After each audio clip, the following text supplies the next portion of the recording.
medicina física y rehabilitación en todo lo que es en el área de niños, ¿no? Mayormente los pacientes pues piensan que esta especialidad está más dirigida en adultos. Y es verdad, nosotros vemos más adultos, pero eh, también vemos bastantes niños. ¿En qué sentido nosotros los vemos? ¿No? En realidad vienen referidos a rehabilitación porque somos una especialidad de apoyo al diagnóstico. Vienen referidos ya sea de CRED o de pediatría. Entonces, el pediatra nota o encuentra alguna alteración en desarrollo normal de estos pequeños y nos mandan a rehabilitación para que nosotros lo podamos ayudar al pequeño, ¿no? Lo podamos insertar de nuevo y nivelarlo como a otros niños. Entonces, nosotros contamos con una serie de terapias, es un tratamiento integral con varios profesionales, con psicólogos, terapia de lenguaje, terapia ocupacional, terapia física, que trabajan conjuntamente con nosotros, ¿no? Nosotros los guiamos a ellos, les decimos más o menos cómo encontramos a este pequeño, ¿no? Y si nosotros notamos que hay algo más, hay algo extra, y también podemos pedir una interconsulta a un neuropediatra, ¿no? O a genética para que nos puedan ayudar a encontrar un diagnóstico adecuado en estos pequeñitos.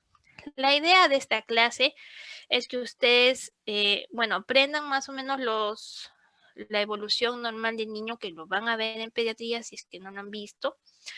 Lo van a ver en pediatría, vamos a ver los puntos más importantes, no todos porque son bastantes hitos, son como 88, pero vamos a ver los más resaltantes, los más importantes, que son más fáciles de darse cuenta y de esa manera pues puedan derivarlo a medicina física y rehabilitación de manera oportuna, y lo ideal es poder dar un diagnóstico temprano para poder ayudar lo más pronto posible a estos pequeñitos. Porque si no, ustedes ya saben, todo el desarrollo pues nace desde que somos bebés. Entonces, si tenemos un mal desarrollo, nos va a ir prácticamente mal en el resto de nuestra vida. Entonces, por ahí la importancia. Entonces, bueno, yo como especialista, pues empecé en el mundo de la neurorehabilitación. Me encanta todo lo que es neuro. Como saben, rehabilitación todavía no estamos con subespecialidades, eso todavía está en México. Entonces, si un rehabilitador aquí en Perú quiere hacer una subespecialidad, tiene que viajar a otro país, ¿no? Hacemos una subespecialidad y podríamos regresar. Pero acá en Perú no está normado así. Entonces, lo que hacemos los rehabilitadores, pues nos enfocamos siempre en un tema, cada uno de nosotros se enfoca de un tema y desde ahí vamos especializándonos cada uno, ¿no? Entonces, por ejemplo, en el hospital de policía, al inicio yo empecé a especializar más en neuro, todo lo que es ACV, hemiplejías, en ancianitos, enfermedad de Parkinson, ¿no? Alzheimer. Pero en el transcurso de la carrera, pues me encantó niños también, ¿no? Empecé a toda mi residencia de tercer año, lo hice en la Clínica San Juan de Dios, era mi sueño llegar ahí, y me quedé como un año, ¿no? De ahí cuando se enteraron que ya me había graduado, ya era especialista, me ofrecieron regresar con ellos a trabajar ya como médico asistente y pues acepté, ¿no? Acepté y es un mundo muy bonito, claro, ustedes lo conocerán pues por lo de la Teletón, ¿no? Todos esos programas que salen, pero es más que eso, ¿no? Es más que eso. Para mí, mi afán de estar ahí es poder ayudar a los niños. Ustedes saben que de ahí vienen de casi todas las provincias, ¿no?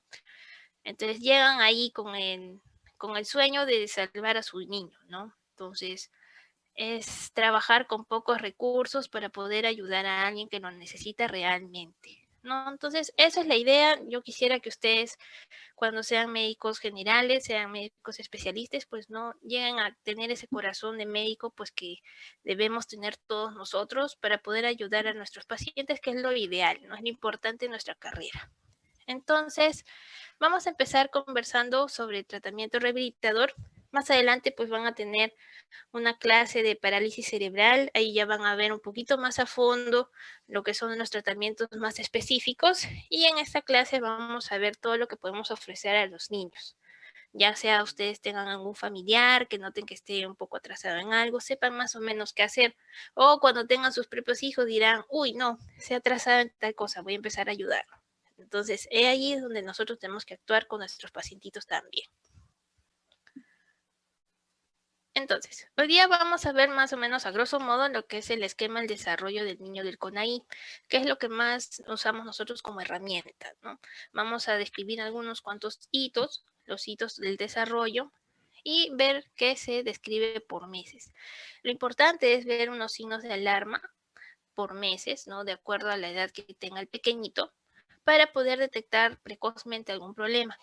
Hay que ver también, quisiera explicarles lo que es la estimulación multisensorial, qué significa el SEMS, la terapia física, ocupacional, del lenguaje y lo que vendría a ser un tratamiento integral de rehabilitación, para que tengan un conocimiento más amplio de niños en este tema. Entonces, nuestra base es el esquema del CONAHI del niño, fue creado por el Instituto Nacional de Rehabilitación en 1996. Entonces, cuando ustedes hagan pediatría, no sé si ya están haciendo o van a hacer, cuando ustedes hagan pediatría, pues van a conocer mucho este test, ¿no? Que es el que está aquí, que tengo acá yo a la derecha. Son bastantes hitos, son 88 cuadraditos.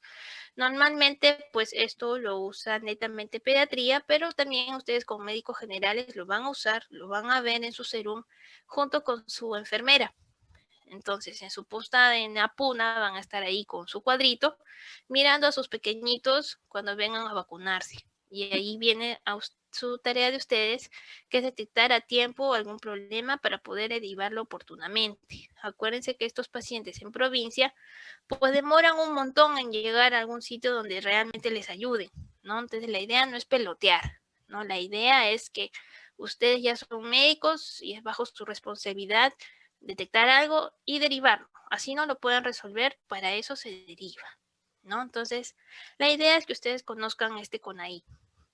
Entonces, tenemos una columna aquí al lado izquierdo que está con letras, no se nota mucho, pero en cada cuadradito en la esquina inferior derecha hay una letra, ¿no? Que vendría a ser la A, B, C, D, E, F, G, H, I, J, K, hasta la L, ¿no? Donde la A, pues vamos a ver todo lo que es el control de cabeza y tronco, ¿no?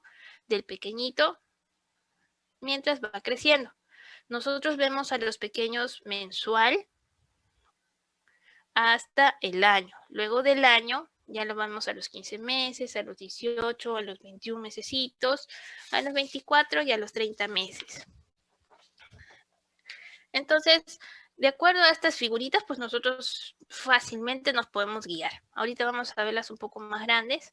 Y quería que sepan, pues, que no, primero se divide en el comportamiento motor postural, que está en la parte ABC, que es el control de cabeza y tronco, control de cabeza, tronco, y el control de cabeza y tronco en la marcha, ¿no? Tenemos que ver que el pacientito va a rotar sobre sí, o si se va a sentar, o si va a aguantar su tronco con su cabecita. La segunda parte, pues, es el comportamiento visomotor. Es donde vamos a ver si está utilizando su brazo y sus manos y su visión. De acuerdo a lo que él mira, trata de agarrar. En cuanto al comportamiento del lenguaje, va a empezar con la audición, con el lenguaje comprensivo y el lenguaje expresivo. Ahí vamos a ver nosotros el pacientito si reconoce su nombre, entiende el no. Tenemos el comportamiento personal social, en que vemos la parte de la alimentación, vestido, higiene y hasta el juego, ¿no? Y al final evaluamos lo que es la inteligencia y el aprendizaje. En la parte superior se dicen las abscisas, que es la edad cronológica que les decía, ¿no? Entonces vemos mensual al niñito todo el primer año, después ya a los 15, 18, 21, 24 y 30 meses, y en total son 88 hitos, ¿no? Que están en todos los cuadrados. Donde tengan una celda vacía, quiere decir que el hito anterior ya fue logrado. Entonces se saltea nada más hasta el siguiente mes. Ahora empezamos pues con algunos cuantos hitos que me parecen importantes que deben saber. Repito, esto ya lo van a ver en pediatría más a fondo, pero los especialistas en medicina física y rehabilitación también tenemos que saberlo porque llegan los pacientitos con una evaluación. El pediatra te dice y te pone en hojita nada más retraso global del desarrollo, pero yo tengo que ver en qué hito debería estar este pequeño y tratar de ver qué es lo que le falta para llegar a este hito, ¿no? Entonces, también lo debo conocer.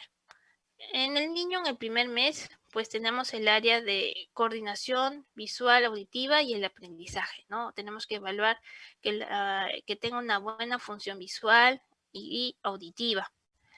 Entonces tenemos que ver que preste atención. La inatención puede ser indicador precoz que hay un deterioro de los sentidos. Un deterioro de los sentidos o de la inteligencia. Entonces ya es un signo precoz de alerta, ¿no? Entonces podríamos poner una linternita en su carita para ver si le molesta la luz, frunce su ceño, o si se detienen los movimientos cuando escucha algún sonidito que le llame la atención. Poner nuestro dedo, ver si nos aprieta el dedito con su mano, el grasping, ¿no? Y demostrar si está atento a lo que le rodea, si le causa curiosidad. A los 3 mesecitos, pues ya podemos ver un poco ya más la parte motora, ¿no? En la parte motora vamos viendo si el pequeño, lo principal, ¿no? La cabeza acompaña el movimiento del tronco y no se cae. Nosotros como examinadores, pues agarramos los dos manitos, lo jalamos y vemos si la cabeza sigue a su tronco.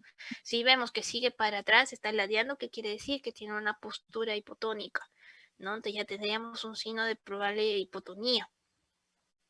Entonces, al tener hipotonía, nosotros ya tenemos que ir empezando terapia física para regularizar el tono para que este paciente se pueda llegar a sentar solo a los 6 meses. Porque si nosotros no controlamos el control cefálico, no vamos a lograr sedente. Entonces, una cosa lleva a la otra. Si no logramos un hito previo, el siguiente hito no lo vamos a lograr. Por eso es importante la detección temprana. A los 3 mesecitos, pues también vamos a ver que hay un apoyo inestable sobre sus antebrazos y ya empieza a levantar un poquito su cabeza, ¿no? Apoyándose de los dos bracitos. Todo esto constituye, pues, el primer paso hacia la postura recta.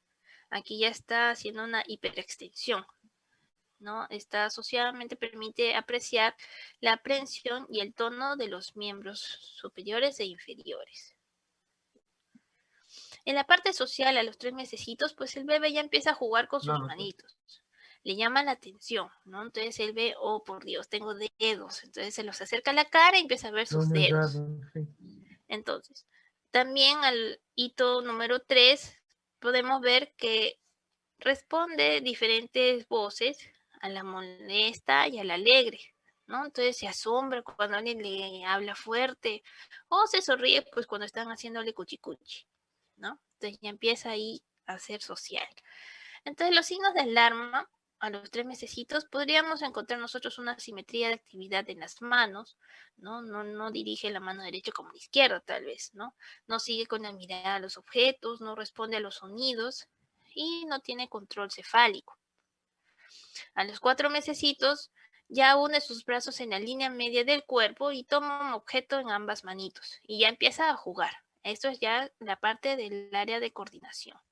A los 5 mesecitos podríamos ver el área motora postural, ¿no? El pequeño tiene el dorso recto, apoya hacia adelante con descarga del peso, como inclinado hacia adelante, ¿no? Ya permanece sentadito con espalda recta y apoyándose en las dos manitos hacia adelante. Por ejemplo, ¿por qué esto es importante? Si no tiene control en la parte del tronco, no se va a poder parar, ¿no? Entonces, como ven, ahí comienza ya a pararse.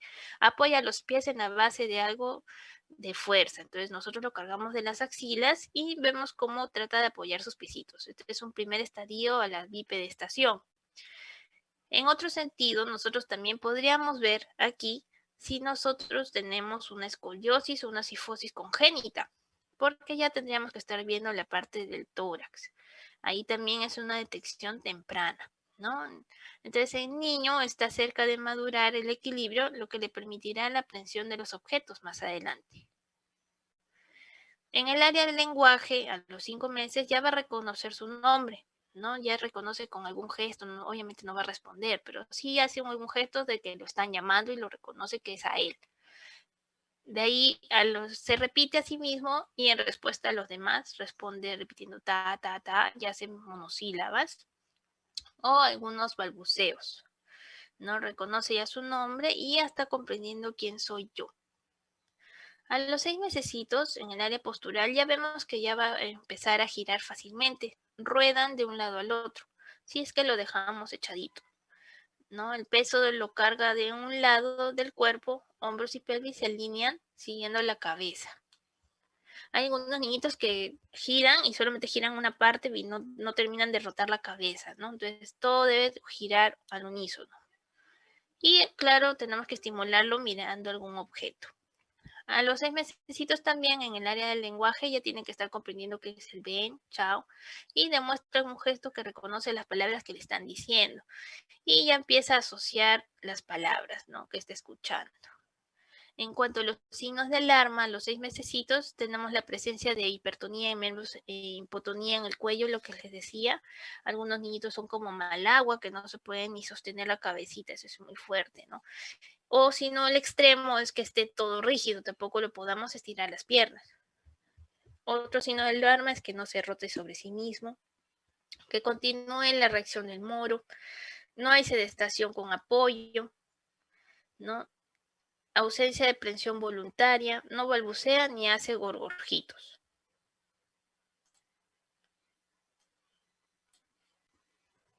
A los 7 mesecitos tenemos el área motora postural, que ya se puede sentar sin apoyo, ¿no? Antes estaba apoyado con las manos hacia adelante, pero ahora ya no usa las manitos y estas manos que ya no se apoyan, las puede usar para buscar diferentes objetos. Entonces ahí empieza lo que es el interés por el área.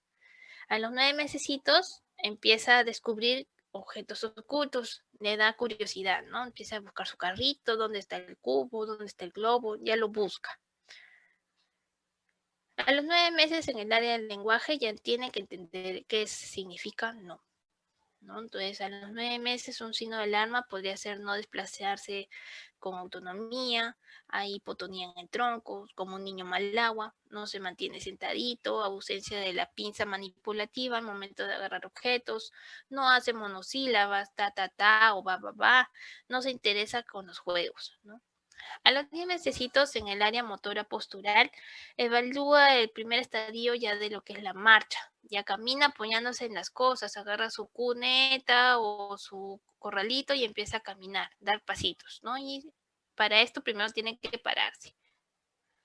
En los 10 mesecitos en el área del lenguaje, pues ya empieza a decir lo que es mamá y papá. Y empieza a notar que su mamá le reconoce y le dice, yo soy tu mamá o yo soy tu papá, ¿no? A los 11 meses en el área de coordinación y el aprendizaje ya empieza lo que es la pinza fina, ¿no? Esto ya nos diferencia de lo que es el mono. Empieza a agarrar frijolitos, nos empieza a insertar a una botella, hace la pinza y empieza a explorar su juguete. Al año ya empieza lo que es la evaluación de la marcha.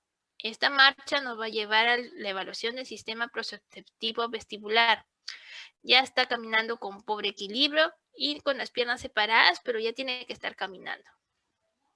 Un signo de alarma a los 12 mesecitos sería pues una ausencia de bipedestación, presencia de reflejos anormales, no vocabulario de dos palabras como sin significado y no entiende órdenes sencillas. Ahora sí pasamos a lo que ya no es mensual, sino ya a cada 3 meses, a los 15 mesecitos en el área social y alimentación, come en la mesa con los demás, ¿no? Ya está feliz con la familia comiendo, él puede llegar a comer solo, pero no es necesario que lo haga comer solo. Ya empieza a arrastrar sus juguetitos. A los 18 meses ya está sentado en el suelo y se puede parar y algunos incluso ya pueden llegar a correr. No todos corren así a esa edad, pero los niñitos que son más adelantados en la parte motora llegan a correr rápido. Entonces eso es bueno porque nos da un buen equilibrio en general, ¿no? Entonces así podríamos desarrollar un poquito más la parte motora. A los 24 meses, ya a los 2 años, pues ya entiende lo que es siéntate, quítate los zapatos, dame los zapatos, algunas órdenes sencillas, ¿no? Incluso dice oraciones simples como mamá, vamos calle, quiero pan, dame agua, quiero galleta. Ya empieza a manifestarse. Algún signo de alarma a los 2 añitos, pues no corre, no construye torres con esos cubitos de juguete, Normalmente tiene que hacerlo de 3 a 6 cubitos. No asocia dos palabras o no utiliza la palabra no la entiende. Presencia de algunos estereotipos verbales. No asocia dos palabras. Estereotipas significa repetir la misma palabra. Incapacidad para el juego simbólico o no manifieste lo que quiere. No pide comer o beber. Y en el último mes de evaluación, según el CONAI, a los 30 mesecitos, tenemos el área de coordinación y aprendizaje. Aquí es donde ya no hace torres con los cubos, sino hace un puente. Hace un puentecito con los cubos de juguete, ¿no? Y colocamos los aritos en orden de tamaño. Esto es importante ya pues que si nosotros vemos que a los 30 meses el pequeño no sabe jugar correctamente, quiere decir que nos falta algo, ¿no? Nos falta estimularlo, nos falta ayudarlo para que pueda llegar al nido correctamente. Porque normalmente los niños suelen llegar a jugar bien cuando están en el nido, ¿no? Entonces, si no juega bien en el nido, les va a chocar, va a empezar con problemas psicológicos y una cosa lleva a la otra. Por eso es importante una detección precoz. Entonces, como modo de resumen, algún signo de alarma, pues a cualquier edad, pues tenemos que ver la movilidad, si tiene tono bueno o adecuado, o una postura anormal. Ver si tiene movimientos involuntarios, no una hiperextensión cefálica o alguna convulsión, movimientos oculares anormales como de muñeca, por ejemplo, retraso en la adquisición de los ítems madurativos, o si tiene alguna dismorfia, ¿no? Macrocefalia, microcefalia, estancamiento del perímetro craneal no aumenta. Eso ya nos lleva a más problemas, ¿no?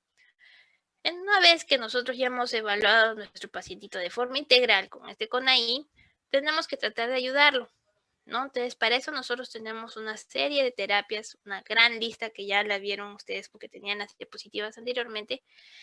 Y la idea del médico rehabilitador es ver cuál es lo más importante para ellos, ¿no? En este caso, quería enseñarles lo que es la estimulación multisensorial, que está haciendo un boom últimamente. ¿A qué me refiero? Últimamente, antiguamente, mejor dicho, todo lo que era autismo o Asperger, no sé si han visto ustedes la serie de este doctor, Good Doctor, creo que se llama.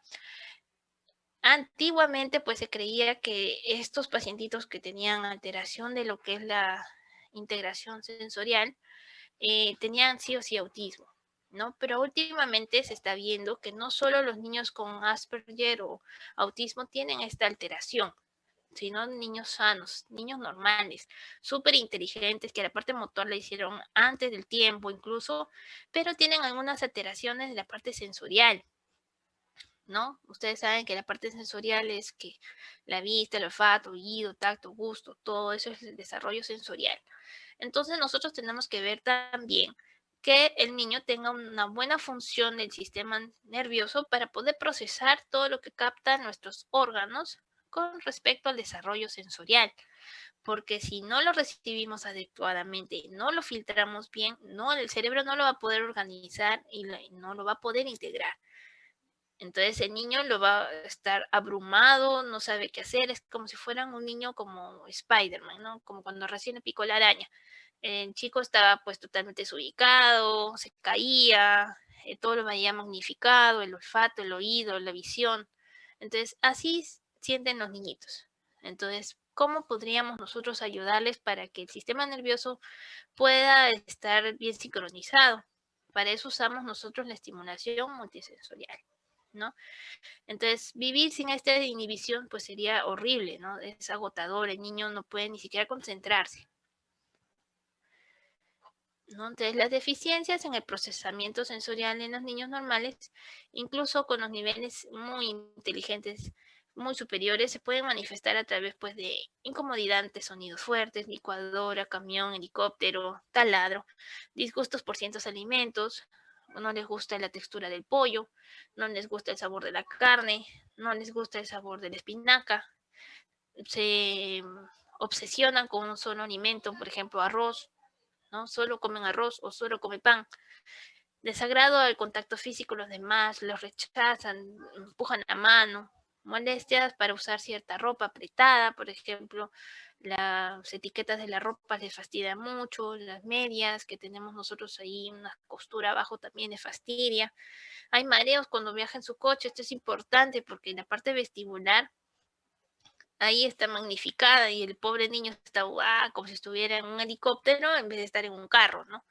Dificultad para vestirse o usar utensilios como una cuchara, un lápiz o una tijera, todo va a estar dificultoso, ¿no? Entonces, ahí por qué les decía que prácticamente todos estos síntomas nosotros siempre lo veíamos como autismo, un TEA, pero no necesariamente ahora se ha visto que sea un TEA. Pueden ser niños totalmente normales con una inteligencia superior que pueden tener alteración de esta integración sensorial. Entonces, para eso nosotros usamos el SEMS. ¿Qué es el SEMS? Es un centro de estimulación sensorial. Está dirigido pues a la atención de niños que tengan un déficit de la conciencia sensorial motora para la estimulación de uno o de varios sentidos a la vez. Esto es un ambiente cómodo que hace relajación, es un ambiente aislado, un ambiente externo, es un cuarto solo para ellos. Entran prácticamente un niño a la vez, solo con la licenciada, ni siquiera entra mamá o papá ni la nana, entran solos. De este modo podemos ver cómo el niño organiza y responde a los inputs sensoriales y nos permite identificar alteraciones orgánicas relacionadas con problemas neurológicos de aprendizaje, desórdenes emocionales, entre otros.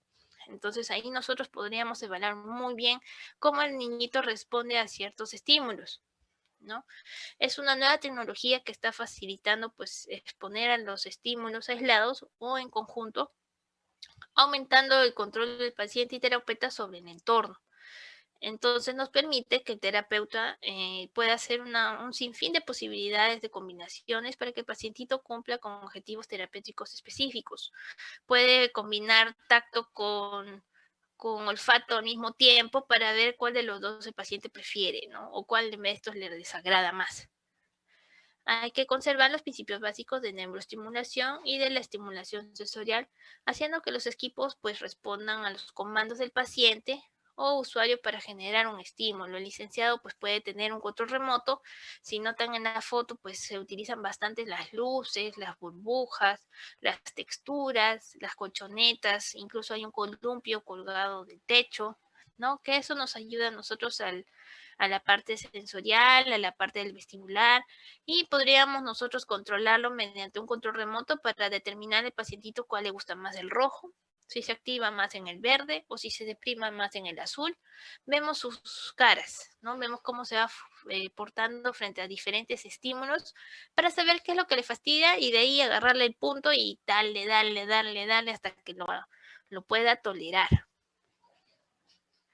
Nuestros objetivos, pues, en el SEMS es evaluar, diagnosticar y rehabilitar a los pequeños, facilitar y promover la interacción de los pacientes o usuarios con su entorno sensorial para que estén normal, porque la verdad estos niños sufren bastante. Facilitar que el cerebro del paciente trabaje de manera integrada para que pueda filtrar adecuadamente la información que viene de los otros sentidos. Entonces, aquí podríamos hacer un sinfín de estimulación, pues la somática, vibratoria, la vestibular en el columpio, visual con los colores, las burbujas auditivas, tenemos música del mar, relajante, hasta taladros podríamos poner, el táctil, diferentes texturas, ¿no? Espuma de afeitar, arena, harina, la parte gustativa, les damos chocolate, les damos limón, les damos mousse, les damos naranja, frutas olfativas diferentes, café, colonias, olores feos hasta bonitos. Y también vemos importante la parte del área motriz, la coordinación y del lenguaje, ¿no? Para cómo se puede en pequeño manifestar si que no puede hablar, por ejemplo. Eso es en cuanto al SEMS. En cuanto a la parte de la rehabilitación física, nosotros lo dividimos en tres grandes grupos, ¿no? La rehabilitación física, lenguaje y ocupacional.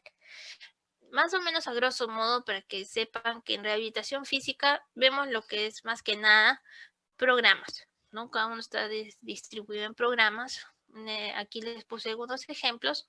En el programa de atención ortopédica, pues está dirigido pues más a niños que tengan displasia de caderita, pie plano, pie cabo, tibias, pues meten el pie hacia adentro para caminar, caminan como en las rodillas arqueadas, como los futbolistas, o tienen hiperlaxitud ligamentaria, entonces nosotros los tratamos ahí. Otro programa importante es la alteración de la postura.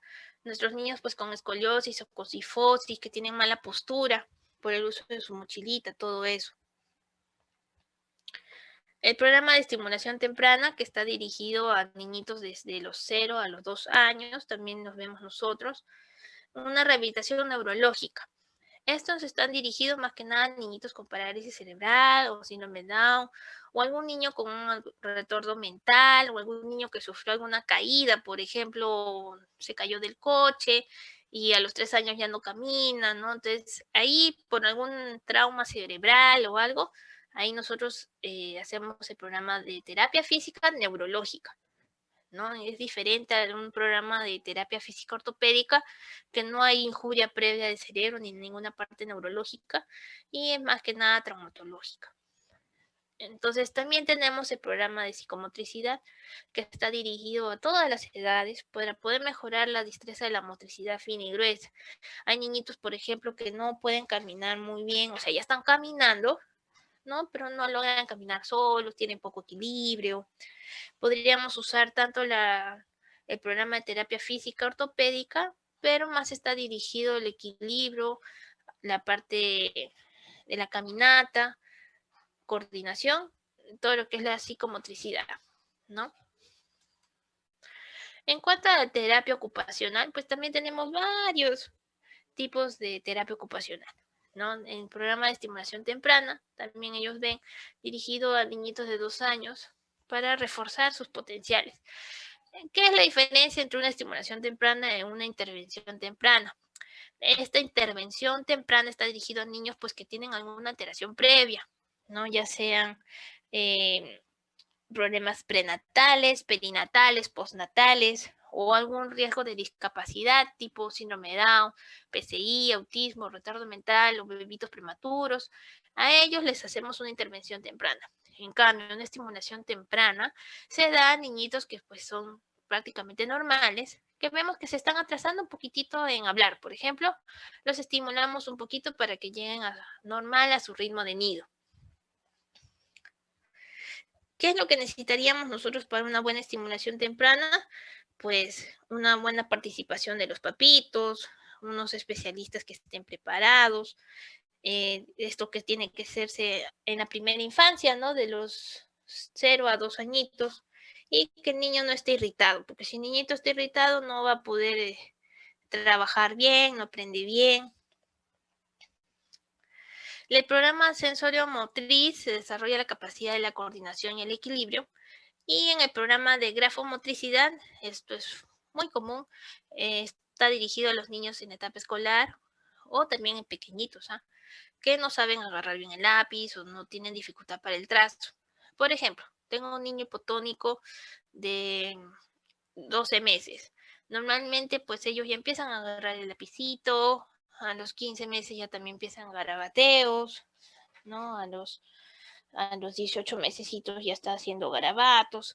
Entonces hay niños que son hipotónicos o hiperlaxos que no logran agarrar correctamente y ni siquiera pueden hacer un trazo. Entonces para eso está la motricidad, grafomotricidad. El programa de motricidad fina pues está dirigido ya para mejorar la destreza y habilidad manual. El programa de atención concentración, hay niñitos que están con hiperactividad, ¿no? Con déficit de atención, que están de arriba abajo saltando, subiendo la escalera, bajando debajo del escritorio, etcétera. Ahí hacemos un programa de atención concentración, ¿no? Hacemos un refuerzo escolar. Y el programa de integración sensorial, que era lo que les estaba diciendo, no solamente es el SEMS. El SEMS está más dirigido a niñitos de menos de 3 años, pero también se pueden hacer en más grandecitos, claro está. Pero también aparte hay un programa de integración sensorial que lo hace la terapista ocupacional para poder interpretar la información, pues para que sea una información efectiva, ¿no? Para esto se usa para niños que son hiperactivos, intrépidos, que no pueden estar sentaditos o no pueden estar muy concentrados en el SEMS. Podríamos hacer un programa de integración sensorial.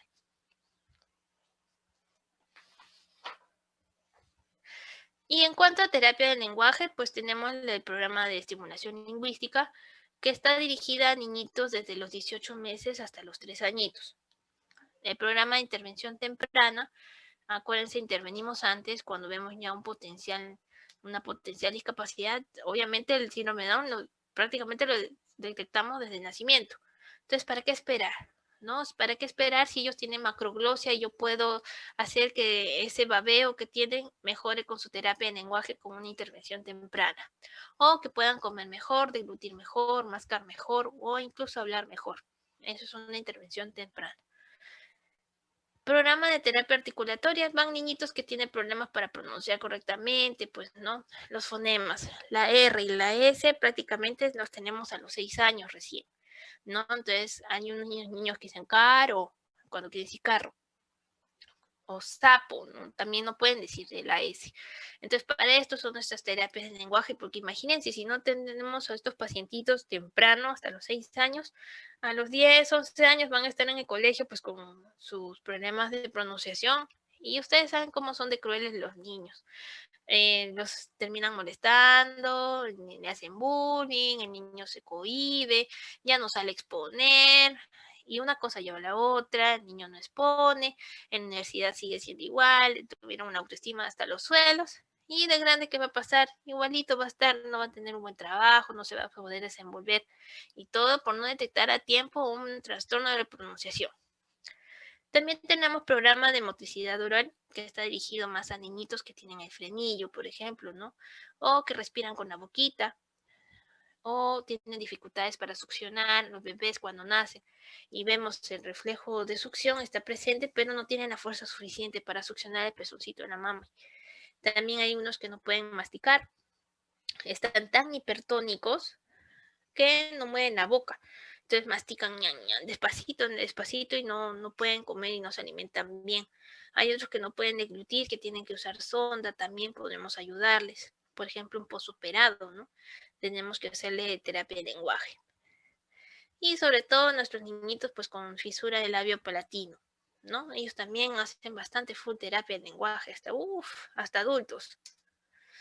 Y aquí finalmente pues una tablita de todo lo que hemos conversado, qué es lo más usado, qué es lo que más usamos, pues no, como les decía, nuestra terapia de lenguaje, la ocupacional, también vamos de la mano con psicología.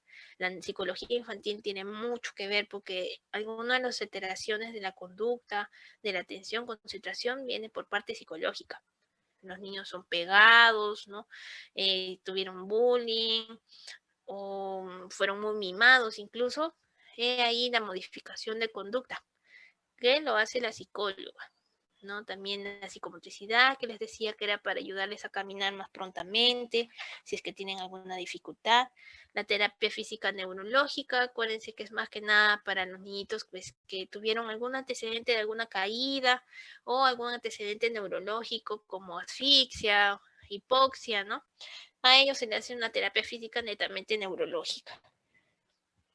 Acuérdense que en una intervención temprana, pues tenemos que ver a niñitos que han tenido una alteración o problemas prenatales, perinatales, postnatales o algún riesgo de discapacidad, ¿no? Como un síndrome de Down. Y para una estimulación temprana buena, pues tenemos que tener bastante cuidado con llevarlo a un sitio que tengan buenos especialistas, ¿no? Que sea a tiempo, una primera infancia, que no esté irritado el pacientito y que los papitos intervengan bastante, porque también si el niño está dejado de lado no va a llegar a ningún lado. Muy bien, chicos, eso era todo en cuanto a la teoría que quería compartir con ustedes.